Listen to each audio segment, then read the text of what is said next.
before conducting the actual experiment, we'll see what are the significance of finding the liquid limit. And basically we'll try to understand and we'll try to figure out what are the different uses of this liquid limit, that which we are going to find out in the next few seconds, right? So it is basically used to classify the soil. Okay, so in classification, as per IS classification, we'll use plasticity chart to classify whether it is clay or silt. Okay, so in order to classify whether it is clay or silt, we need to look into the plasticity chart. Okay, plasticity chart, in plasticity chart we have IP, that is plasticity index on y-axis, and liquid limit on x-axis. Okay, so using this plasticity chart we can differentiate whether it is clay or silt. Okay, that is for that purpose we will use this liquid limit. Okay, so basically it is used in the classification of fine grained soils, we can say that. Okay, so it is also helpful in finding different indices, right? Like we have plasticity index, we have liquidity index, we have consistency index, flow index, toughness index, and also to find out the activity of the clay. Okay, so these are all the indices, and each of the indices have their own significance. Okay, so in order to find out those indices, first we need the liquid limit, because for example you take plasticity index is known as nothing but liquid limit minus plastic limit.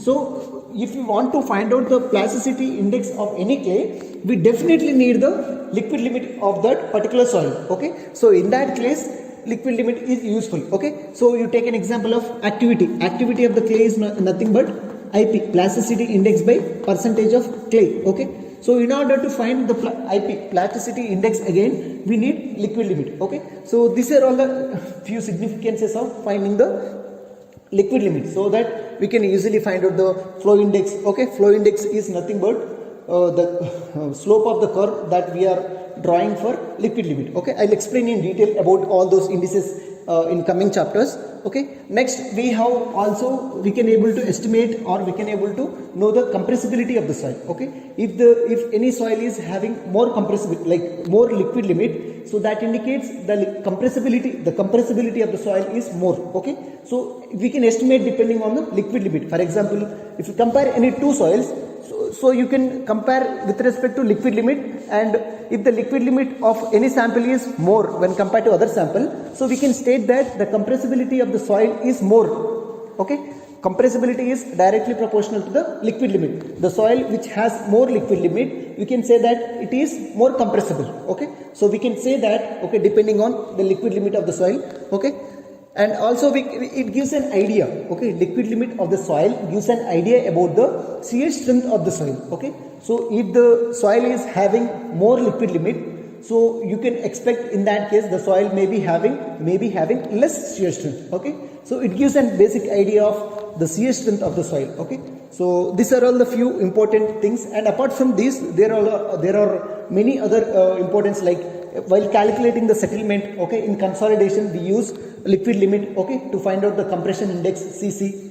So typically these are all the different uses of liquid limit. Okay, first we have the use known as to classify the soil. The first is to classify fine grained soils, and second is to find the different indices: plasticity index, liquid index, consistency index, flow, toughness, and activity of the clay. So in order to find all these indices, we need liquid limits, so that with respect to their formula we can derive those quantities, right? And also it gives an idea of compressibility. With respect to the compressibility is directly proportional to the liquid limit, we can say that. And also it gives an idea of shear strength. Okay, so these are all the typical uses of liquid limit of any soil, right? So we have come to know the uses. Now we will perform the test. Okay, thank you. Importance of liquid limit. So now we are going to perform the actual test here. Okay, so before starting the experiment, we'll see what are the different apparatures that are used in performing the liquid limit. Okay, the first and important apparatures used here is Casagrande apparatus. The whole setup is known as Casagrande apparatus. It will come along with a rotating handle, so that we can measure the number of blows that is taking. Okay, and it will come along with the base plate. Okay, so before starting the actual experiment, we need to place this base plate and it has a thickness of 1 centimeter. Okay, and after placing the soil paste here, we will remove the paste, we will remove the base, and we will apply the number of blows to it. Okay, and then we will see at what number of blows the soil which is separated using groove is coming together. Okay, so that is what we are going to find out here. Okay, so we also need evaporating dish. Okay, evaporating dish is basically used to mix the soil using spatula. Okay, so we have measuring jar. Okay, so that we can measure how much amount of water we are intended to use out there, and we have this water jar. Okay, so and we all, the most important apparatus is the sieve. Okay, the sieve that which we are using for liquid limit is 425 micron sieve. Okay, so we will take the soil which is passing 425 micron. Okay, so after 425 micron, we'll take that soil sample which is passing basically. Okay, we'll take around 120 grams. Okay, so in order to conduct the experiment, we need to take the soil which is over dried. Okay, it should be dried at least for 24 hours. So you can see this soil is over dried. Okay, over dried, and it is dried for 24 hours in order to remove the basic natural moisture content that is present in the soil. Okay, so so we'll take the soil now. We'll take the soil and we'll sieve the soil.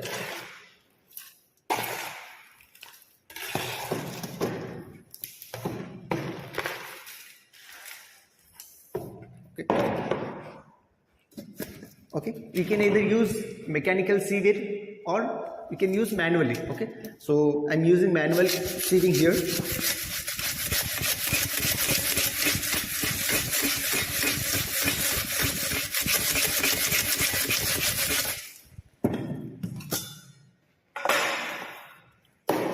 So we need to collect the soil which is passing 425 microns. Okay, and now we'll weigh the soil approximately 120 grams.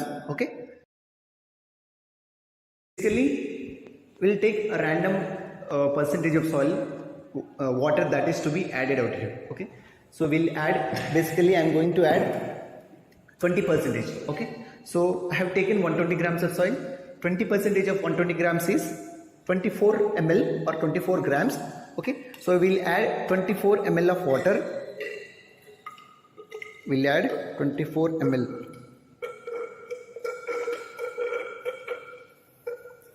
Okay, so it is exactly 24 ml of water now. Okay, we need to add to the soil sample that which was sieved through 425 micron. Okay, and gently we need to mix the soil thoroughly to form a paste. Okay, to form a soil paste. Okay,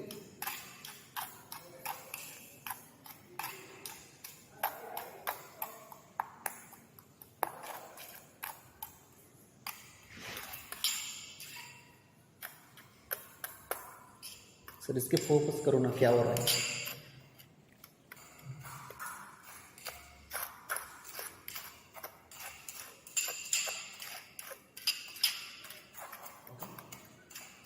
Okay.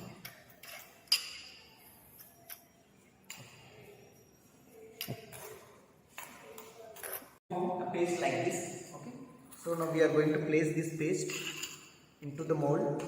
Okay, so before placing into the mold, we need to place this brass plate down here, paste plate. So, and we spread the soil.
So the minimum depth in the middle, it should be at least 10 millimeters. Okay. So now I am going to cut the separate the soil using this grooving tool. Okay.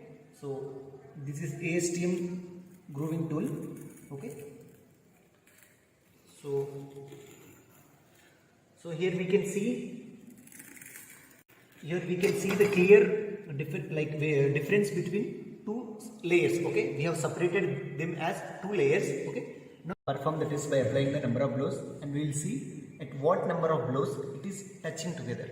This soil is coming together. Okay.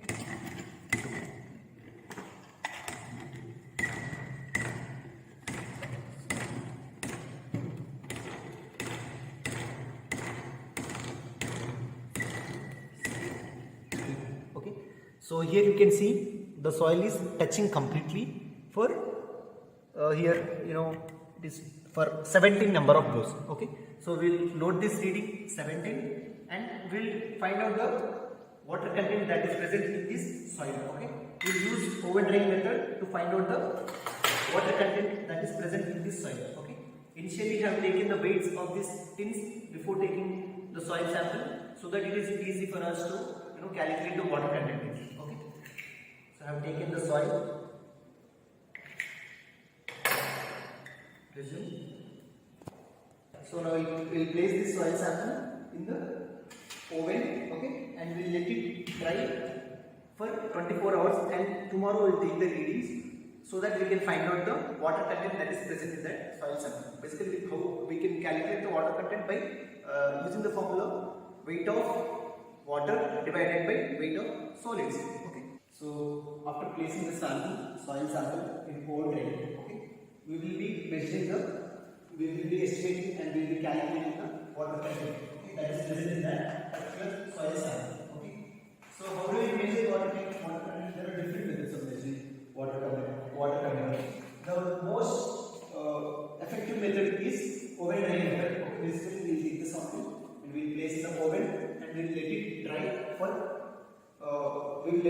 24 hours, and then we will take the reading of the dried sample. Okay. So the difference between the soil sample before placing in oven and after placing in oven is nothing but the weight of water. Okay. So we will get water content as ratio of weight of water to the weight of solids. Solids means dry soil. Okay. Only dry soil. Using this formula, we will calculate the water content of that particular soil sample. Okay. So the procedure which we have did for one sample, we need to continue at least for 3 samples, so that we can plot a graph in similar graph. Okay. So we'll take a similar graph, and on y-axis we note the water content of each soil sample, and on x-axis we'll take the number of blows that is taken. That which we have measured using cassette ready apparatus. So using water content of that particular soil sample and the number of blows that it is taken to meet the soil together is noted, and the graph is drawn. Okay. So imagine you got a graph like this. Okay. So we have number of blows here from 0 to 100 or whatever it is. Okay. Generally we will take the number of blows from 0 to 50 to 40 range only. Okay, we plot the number of blows and the respective water content of that particular soil sample. Okay, so we will, for example, for our case we got 80, 23 and 2080. Okay, so these are the water content with respect to the number of blows. Okay, so the liquid limit here is defined for standard 25 number of blows. Okay, so after drawing the graph, we will interpolate with 25 number of blows to the line, and we see the corresponding reading on x-axis. Okay, the water content for 25 number of blows is known as liquid limit. Okay, this is what we need to report in the experiment. This is supposed to be the liquid limit of the soil sample that we have performed the test on. Okay, so this is all about liquid limit. Basically, we have learned what are the different uses of liquid limit first, and then we have conducted an experiment to evaluate the liquid limit using Casagrande apparatus, and then we have plotted a graph to to find out the liquid limit of that particular soil sample. Okay, thank you.